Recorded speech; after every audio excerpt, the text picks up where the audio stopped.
Dalam nama Bapa dan Putra dan Roh Kudus. Amin. Selamat berjumpa kembali dalam Renungan Harian Keuskupan Agung Merauke, edisi Senin 22 Maret 2021.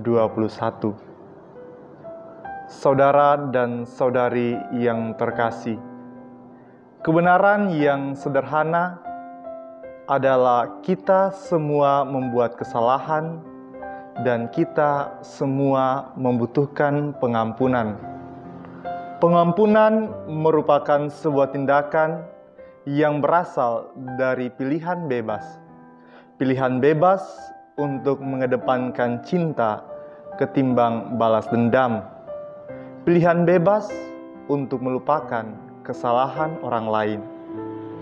Pengampunan yang sejati membawa kedamaian bagi yang mengampuni dan membuka pintu kesempatan dan harapan bagi mereka yang diampuni. Dalam bacaan Injil pada hari ini, kita mendengar bahwa para ahli Taurat dan orang-orang Farisi membawa kepada Yesus seorang wanita yang kedapatan berbuat zina.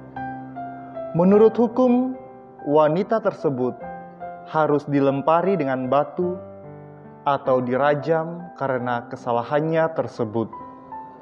Dengan demikian, sebenarnya mereka menempatkan Yesus pada suatu pilihan yang sulit. Jika Yesus menolak merajam wanita tersebut, maka bisa saja dia dikatakan sebagai seorang pembangkang, orang yang tidak taat hukum, dan lain sebagainya. Namun, jika ia memilih untuk melempari wanita tersebut dengan batu, maka tindakannya tersebut tentu akan bertentangan dengan kasih dan warta sukacita kerajaan Allah yang dibawanya.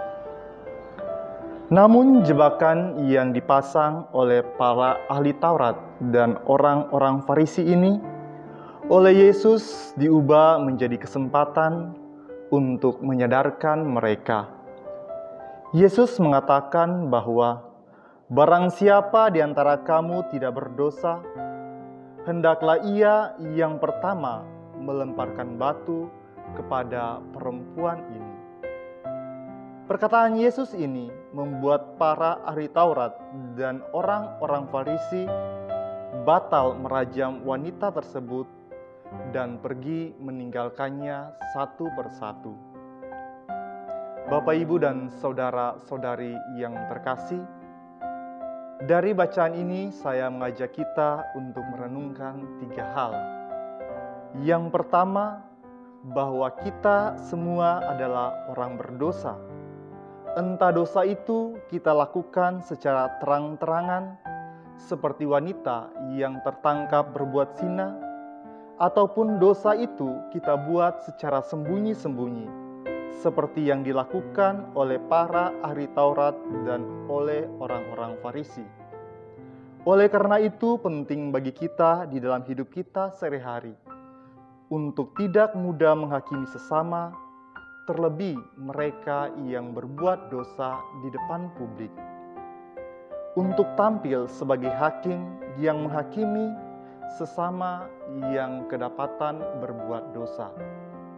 Poin kedua, karena kita semua orang berdosa, maka kita juga membutuhkan pengampunan.